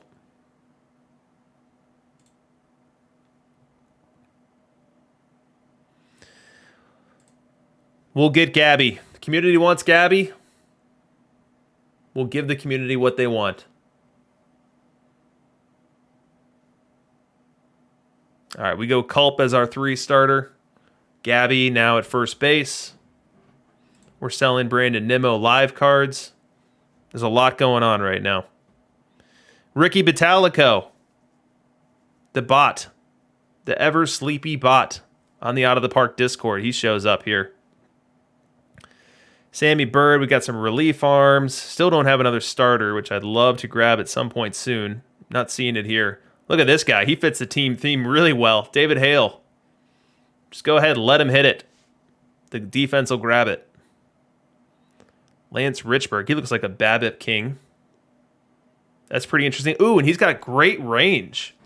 So maybe Lance Richburg is our right fielder. He's going to hit right-hand pitching well. He's going to play great defense. I love how that comes together. Ty Cobb can now slide into DH and just back up for right. That looks pretty good. And let's get David Hale. When someone fits a theme that well, I just feel like doing it. Let's go for it. So Richburg and Hale, 8 minutes to go. All right, let's see what shows up here. Hal McRae, our Build a Legend. I remember liking the bronze more than I like the silver. So short side platoon guy. Kind of bad defensively in both corners. Still need a starter. Let's see what we got here. I like Earl Francis as our 4. High movement guy. He's going to walk more than we want, but he's going to let people put the ball in play. So I think he's a good fit to be our 4th starter. What positions do we need in the outfield? We still need a left fielder. And it wouldn't be a bad idea to have a nice platoon, strong side platoon first baseman. Stacy okay on the glove. We'll pass on him for now. We do not have a left fielder. McRae could be it. I just don't really think he's going to hit that much, and he's not a good glove. Although he's balanced, maybe he's a touch underrated, and we're starting to get to the bronze round, so maybe we just grab him so that we have him. We'd still only have 2 relievers. It's the best of 7 tournament. I think relievers might be more important. So maybe we go with like a Tim Hill here. Good pitch to contact lefty. I think we do that. We'll find a corner outfielder we like more than McRae. All right, what do we have here? We got Jim Walford. He's going to be a better defender out in left. Short side platoon guy, good base runner. Andy Pafko, right field only. All right, so we've got our 4 starters. Let's hold off on starters. We can probably punt that a touch here. I do like Walford for the glove that he's going to bring. I know glove doesn't matter as much, but we've got a lot of low stuff guys, so I want to be sensitive to that. What does this David Loft look like? A little soft. All right, I don't really like any of the rest of these guys. Let's grab a reliever. Juris Familia.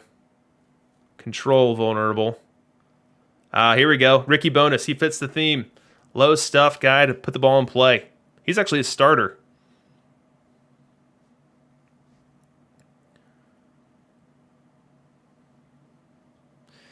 Five and a half minutes left. We are running out of time. All right.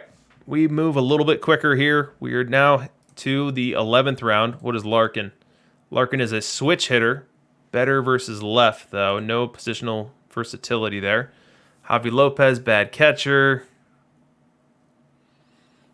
We got some relievers. Nothing really sticking out in this round here. What do you guys see?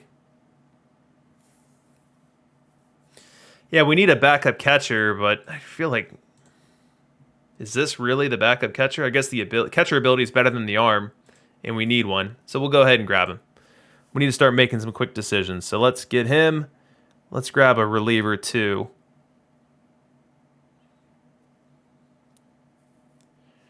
DeMarcus. I guess it doesn't matter too much. We'll grab him. Move on to the next round. 4 minutes to go. Thigpen. I remember him. All right, we're not the deepest team in the world right now. Might be not a bad idea to start picking up some utility guys. Still would love to see a strong side platoon bat to make me feel warm and fuzzy. Barnes, Camp. Oh, Austin Barnes. I wish we didn't get Javi Lopez. Shoot.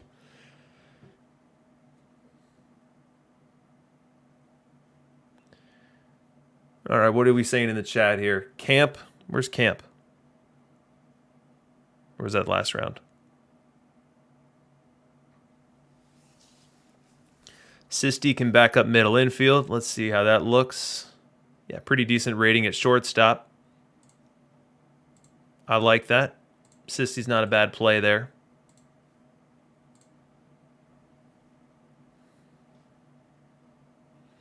I think we pick up another reliever, and this Wayne Granger fits our profile pretty well. Low stuff, high movement, high control.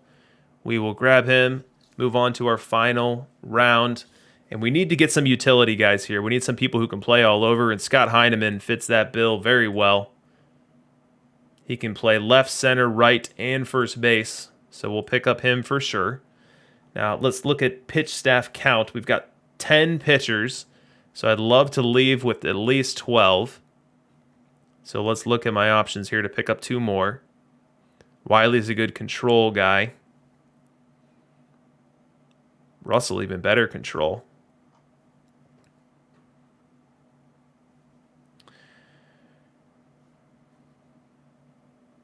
I like that name, Claude Jeanard. That's a fun name.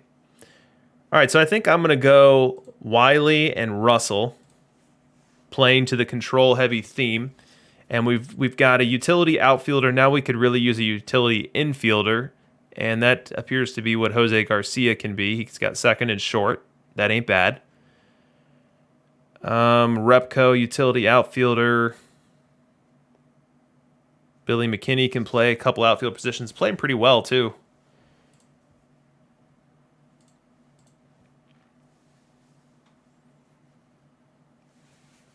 Yeah, I'm going to run a 5-man rotation, Caprine, especially in a best-of-5 tournament. All right, 1 minute, 45 seconds. Got to make one more selection here.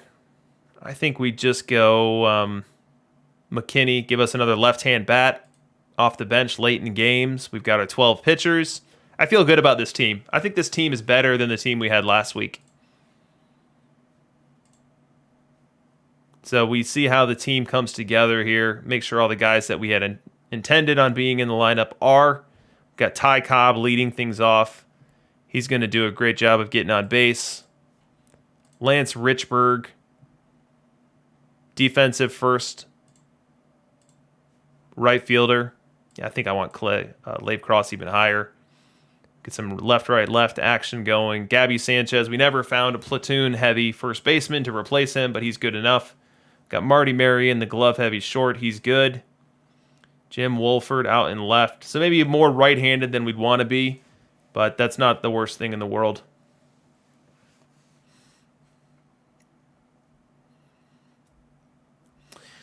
All right, guys. Well, I will let you know if this team wins. I sure hope it does. I feel pretty good about it, and I love how it's a theme that kind of came together. We started off with some heavy defense, and then we ended up being able to choose some really low-stuff pitchers to lean into that defense. Let's see if it works out as we try to win in Perfect Draft Best of 5 ID 259.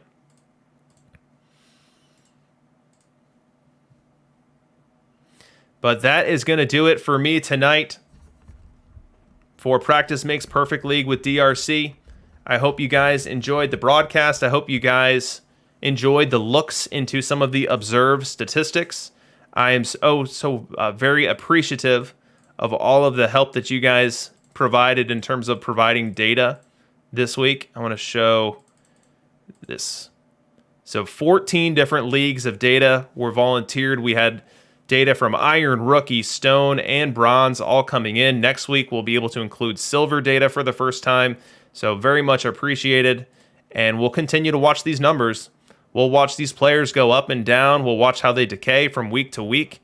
We'll watch and figure out who we want to target. We'll figure out how we want to improve our teams week to week. It's not about the destination, it's about the journey. And building your perfect team absolutely is just that. It's a journey. So thanks again to everyone for watching. And with that, this is DRC signing off.